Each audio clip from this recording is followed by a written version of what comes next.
Eu já pensei em me matar. E não foi uma nem duas vezes. Eu sentava no parapeito da janela do 7º andar do prédio onde eu morava todos os dias. Eu era adolescente e eu estava enfrentando um quadro de síndrome do pânico e de depressão. Um mal que atinge mais de 300 milhões de pessoas no mundo e que também é o mal que mais tira anos saudáveis dos brasileiros. Eu sou neta de psiquiatra, eu sou filha de psicanalista, mas ninguém conseguia me tirar do quarto. Para mim, não existia mais o fora do quarto. Existia apenas um canto no qual eu me afundava cada vez mais. Um dia minha mãe bateu na porta e eu reuni todas as minhas forças para abrir uma fresta. E foi por aquela fresta que ela me disse uma frase que eu nunca mais esqueci. Filha, se você não quiser se ajudar, ninguém mais vai te ajudar. Eu queria me ajudar. Eu sabia que eu queria me ajudar, mas eu não conseguia. Como é que eu podia querer me ajudar e querer me matar ao mesmo tempo?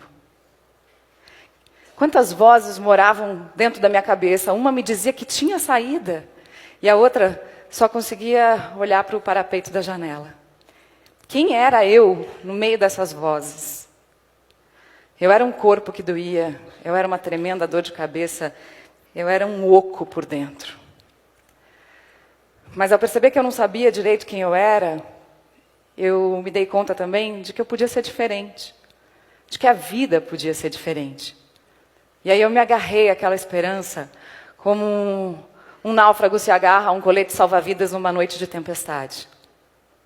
No dia seguinte, minha mãe conseguiu me levar ao psiquiatra. Era ano de vestibular, eu não podia mais faltar na escola. Então eu comecei a tomar remédio. Só que naquela época, os remédios para depressão não eram tão sofisticados quanto são hoje. Eu engordei 10 quilos em 2 semanas. Fiquei arrasada. A sensação que eu tinha era de que se meu pai fosse atropelado ali no outro lado da rua, eu não ia nem conseguir gritar. Tamanha apatia que eu sentia. Mas aos poucos, a gente foi ajustando a medicação e devagarzinho o ânimo começou a reaparecer. E aí, além de ir ao psiquiatra, eu comecei também a fazer terapia. E eu me lembro que ela me deu 3 dicas. A primeira dica era para que eu cuidasse da minha alimentação como quem cuida da alimentação de um bebê. Ela falou assim: Mari, presta muita atenção se você quer realmente comer aquilo, se você precisa comer aquilo. E se você puder preparar para você o que você vai comer, melhor ainda. A segunda dica que ela me deu foi para eu tentar dormir direito. E no começo eu tive uma medicação que me ajudou a fazer isso. E a terceira dica foi para eu voltar a praticar atividade física. E aos poucos eu fui melhorando e fui voltando a ser a Mari que eu sempre fui. As minhas amigas me convidavam para jantar, para comer pizza, para tomar chopp, para enfiar o pé na jaca, na balada, e eu recusava. E elas achavam que era porque eu tinha muita força de vontade de continuar com a dieta. Mas, na verdade, eu abria mão das companhias que eu tanto amava por medo. Eu tinha muito medo de que qualquer deslize me levasse de volta para o parapeito da janela. Era um monstro que me rondava, que estava o tempo todo à espreita. Eu não queria mais encontrar com a depressão. Então eu mantinha a minha disciplina na atividade física, na minha alimentação e tentando dormir direito. Isso muito antes de eu ter que falar sobre saúde na televisão. E funcionou. Funcionou até que eu fiquei grávida. E a gravidez foi para mim uma licença para sentir. Eu me sentia distante do mundo, eu me sentia nula, eu me sentia feia, eu me sentia burra. Todos os medos concentrados num único pote.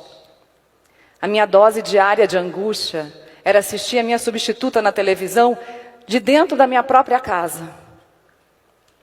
Eu achava que ela era mais bonita, mais inteligente, que ela tinha uma conexão melhor com o meu parceiro de apresentação. Eu achava que ninguém mais precisava de mim.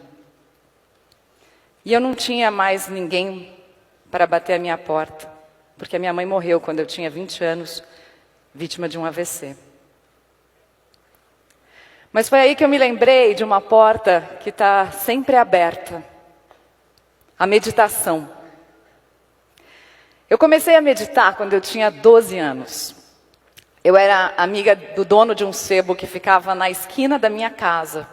E eu ia lá, passava as tardes com ele para a gente conversar sobre Machado de Assis, Fernando Pessoa, José Saramago, Manuel de Barros.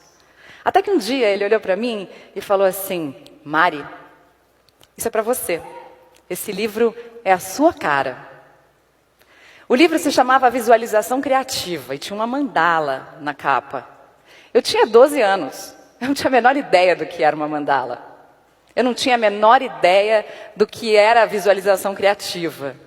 Mas eu tinha muita curiosidade para saber por que o dono do sebo achava que aquele livro era a minha cara.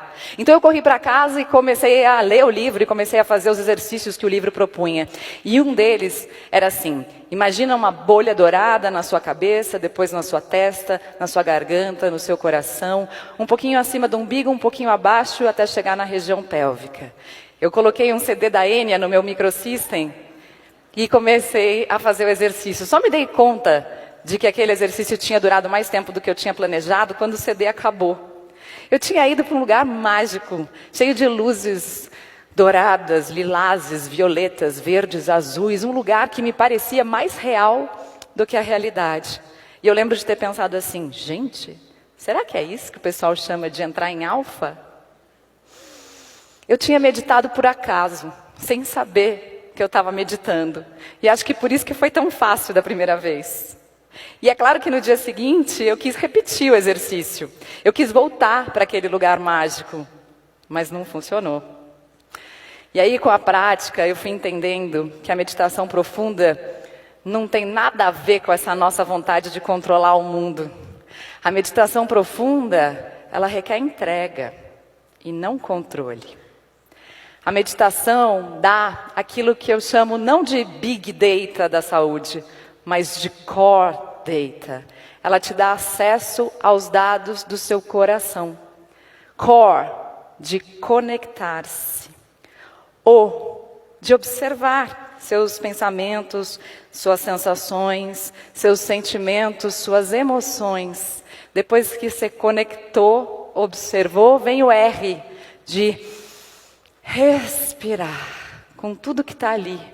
A respiração é a nossa única função automática que a gente consegue controlar. E é tão bom quando a gente consegue controlar. Conectar, observar, respirar, para depois escutar-se. Eu fui aprendendo a reconhecer os meus sinais como quem reconhece placas de trânsito na rua. Eu fui aprendendo a cuidar de mim sem precisar que ninguém batesse na porta. Porque, como eu disse, a maternidade me deu liberdade para sentir. E além de tudo que eu já falei, eu também senti o maior amor do mundo. E eu senti que eu queria cuidar de mim, porque eu curtia muito cuidar de outra pessoa. E aí, as minhas meditações começaram a mudar um pouco. Porque assim como existem inúmeras dietas, existem centenas e centenas de formas de meditação. Lá atrás, eu meditava para conseguir o que eu queria. Eu tinha uma meta, fazia uma visualização e conseguia criar a minha realidade. A visualização criativa pressupõe isso, que você é capaz de criar a sua própria realidade. Mas depois que eu virei mãe, a minha meditação mudou um pouco. Eu comecei a meditar para abrir meu coração.